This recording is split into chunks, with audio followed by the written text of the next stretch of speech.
बिस्मिल्लाहिर्रहमानिर्रहीम। अस्सलाम वालेकुम नाज़रीन कराम, हम आपको अफगानिस्तान की जानिब से हाल ही में फ़ाल किए गए रूसी साख्ता 9M113 कॉनकोर्स और Franco German Milan anti tank मिसाइलों के मुतालिक तफसील से बता चुके हैं।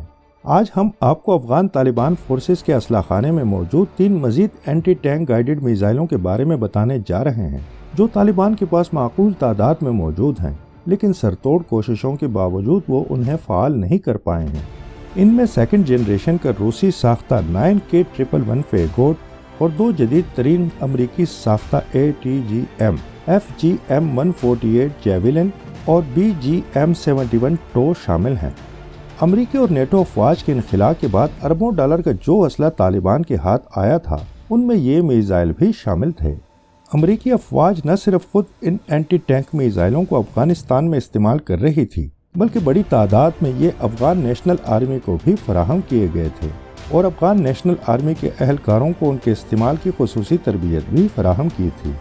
इनखला से कबल अमरीकी अफवाज तो ऐसे हथियारों की एक कसीर तादाद अफगानिस्तान से बाहर मुंतकिल कर चुकी थी, लेकिन फिर भी उनका कुछ ज़ख़ीरा अफगानिस्तान में रह गया, जबकि अफगान नेशनल आर्मी के खात्मे के साथ ही तालिबान को उसके असला डिपोज और गोदामों से भी ATGM की एक कसीर तादाद मिल गई।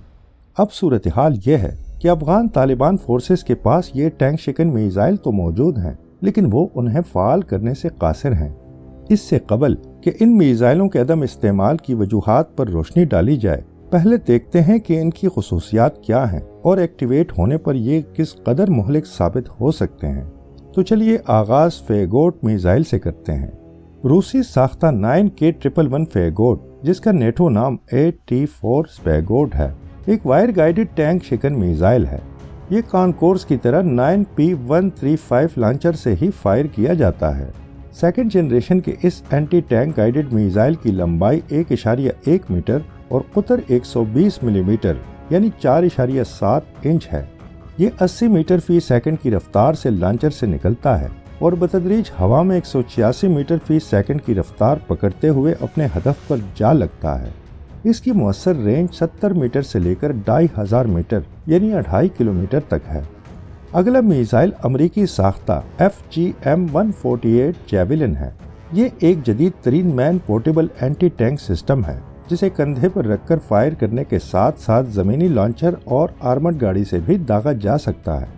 1.1 मीटर लंबे और 127 मिलीमीटर कुतर के हामिल जेवलिन एंटी टैंक मिसाइल की रेंज 2.5 किलोमीटर तक है। ताहम इसकी दीगर अक़साम की रेंज 4000 मीटर यानी 4 किलोमीटर तक बढ़ा दी गई है। ये इंफ्रारेड गाइडेड मिसाइल सिस्टम दुश्मन की बख्तरबंद गाड़ियों, टैंकों और बंकर्स के लिए मौत का पैगाम है, क्योंकि ये फायर एंड फॉरगेट सिस्टम है, यानी एक बार मिसाइल फायर कर दिया जाए तो फिर इस पर मजीद कंट्रोल की ज़रूरत नहीं रहती। इसका खुदकार निज़ाम इंफ्रारेड ट्रैकिंग के जरिए बगैर किसी रुकावट के अपने हदफ को निशाना बना लेता है। जेवलिन टैंक शिकन मिसाइल की खास बात यह है कि अपने अहदाफ पर ऊपर से हमला करता है और चूंकि टैंकों या आर्मर्ड गाड़ियों का ऊपर का हिस्सा निस्बतन कमजोर होता है, इसलिए ये उसे बआसानी निशाना बनाकर तबाह कर देता है। इसका warhead 8.4 kilogram high explosive anti tank पर मुश्तमिल होता है, जबकि वजन सिर्फ 22.3 किलोग्राम है। जेवलिन सिस्टम तकरीबन 300 मीटर फी सेकंड की रफ्तार से अपने हदफ पर जाकर गिरता है। ये मिसाइल सिस्टम अमेरिका और उसके इत्तेहादी ममालिक ने मुख्तलिफ जंगों में निहायत कामयाबी से इस्तेमाल किया है और अब रूस यूक्रेन जंग में भी इसने अपनी अफादियत साबित कर दी है और बख्तरबंद यूनिट्स के खिलाफ ये मिसाइल हकीकी मानों में एक गेम चेंजर साबित हुआ है।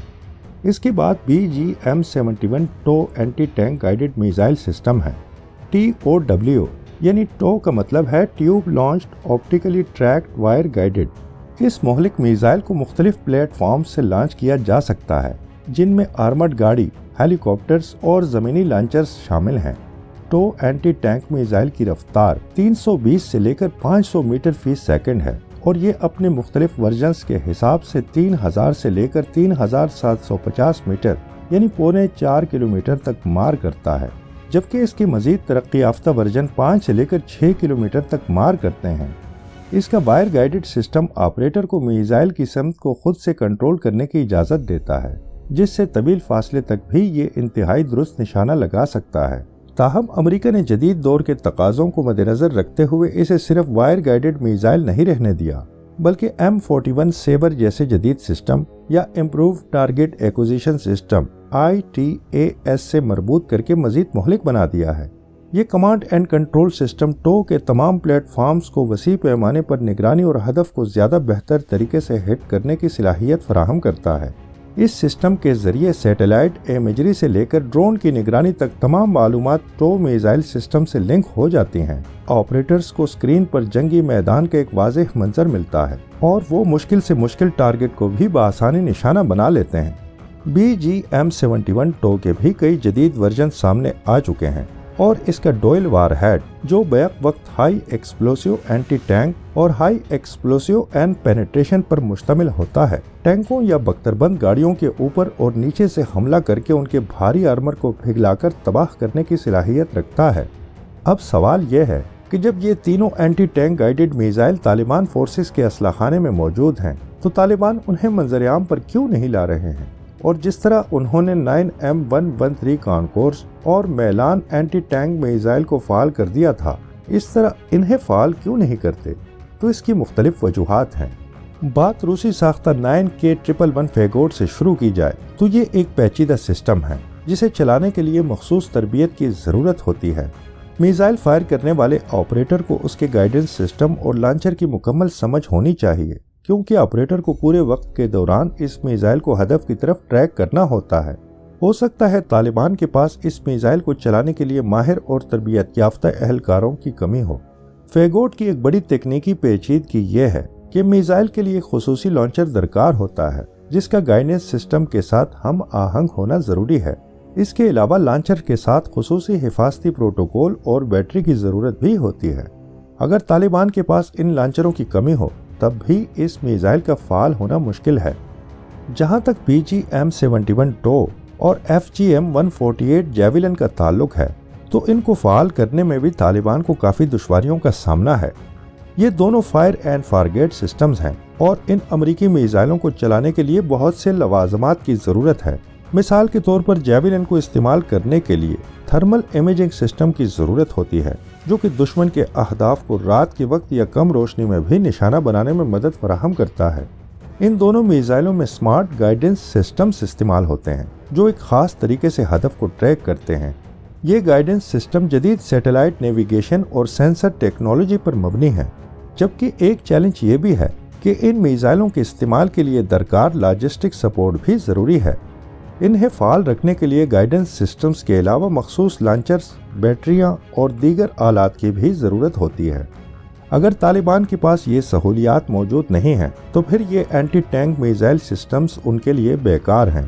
چنانچہ کہا جا سکتا ہے کہ کروڑوں ڈالر کے یہ میزائل عجائب گھر میں سجانے کے لیے تو مناسب ہیں، لیکن کسی حریف ملک کے خلاف استعمال ہونے کے قابل نہیں ہیں۔